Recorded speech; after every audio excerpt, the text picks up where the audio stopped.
കേന്ദ്ര സർക്കാർ ലോക്സഭയിൽ അവതരിപ്പിച്ച വികസിത് ഭാരത് ശിക്ഷാ അധിഷ്ഠാൻ ബില്ലിനെതിരെ പിന്തുണ തേടി കേരളം.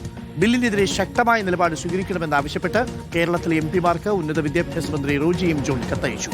സംസ്ഥാനങ്ങളുടെ ഭരണഘടനാപരമായ അധികാരങ്ങളെ ദുർബലപ്പെടുത്തുന്നതാണ് ബില്ലിലെ വ്യവസ്ഥകൾ.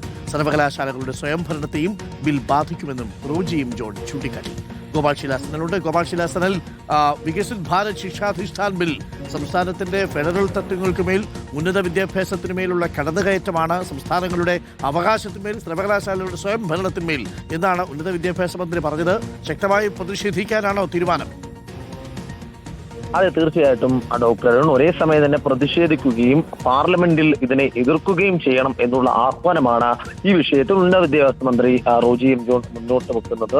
ഇതിന് കേന്ദ്ര ബില്ലിനെതിരെ പിന്തുണ ആവശ്യപ്പെട്ടുകൊണ്ട് കേരളത്തിലെ എംപിമാർക്ക് കത്തയച്ചിരിക്കുകയാണ് ഉന്നത വിദ്യാഭ്യാസ മന്ത്രി. ആ കത്തിൽ പറയുന്ന വിവരങ്ങൾ ബില്ലിലെ വ്യവസ്ഥകൾ സംസ്ഥാനങ്ങളുടെ ഭരണഘടനാപരമായ അധികാരങ്ങളെയും സർവകലാശാലകളുടെ സ്വയംഭരണത്തെയും ദുർബലപ്പെടുത്തുന്നതാണ് എന്നും വിദ്യാഭ്യാസ മേഖലയിലെ പ്രധാനപ്പെട്ട തീരുമാനങ്ങളെല്ലാം കൈക്കലാക്കുന്ന തരത്തിലേക്ക് ഈ കേന്ദ്ര സർക്കാർ കൈക്കലാക്കുന്ന തരത്തിലേക്കാണ് ഇതിന്റെ രീതി ആവിഷ്കരിച്ചിരിക്കുന്നതെന്നും ബില്ലിലെ വ്യവസ്ഥകൾ സംസ്ഥാന നിയമങ്ങളെ അസാധുവാക്കുന്നതിനും കേന്ദ്ര സർക്കാരിന്റെ സർവകലാശാല ഭരണത്തിലും നിയന്ത്രണ ഏജൻസികളിലുമുള്ള നിയമനങ്ങളിൽ നിർണായ അധികാരം, അതാണ് ഏറ്റവും പ്രധാനപ്പെട്ട കാര്യം. അതായത് നിയമനങ്ങൾ, പ്രവേശനങ്ങൾ അടക്കമുള്ള എല്ലാ കാര്യങ്ങളിലും ഉന്നത വിദ്യാഭ്യാസ മേഖലയിൽ കേന്ദ്രത്തിന് കടന്നു കയറാൻ കഴിയുന്ന ഒരു സാധ്യത ഇതിലുണ്ട് എന്ന് അദ്ദേഹം സൂചിപ്പിക്കുന്നു. അതുകൊണ്ട് തന്നെ കേരളത്തിൽ നിന്നുള്ള എംപിമാർ ഈ വിഷയത്തെ ശക്തിയുക്തം എതിർക്കണമെന്നും ഒരു നിയമനിർവഹണത്തിന് ചുമതല വഹിക്കണമെന്നും അദ്ദേഹം ആവശ്യപ്പെടുന്നു. Thank you.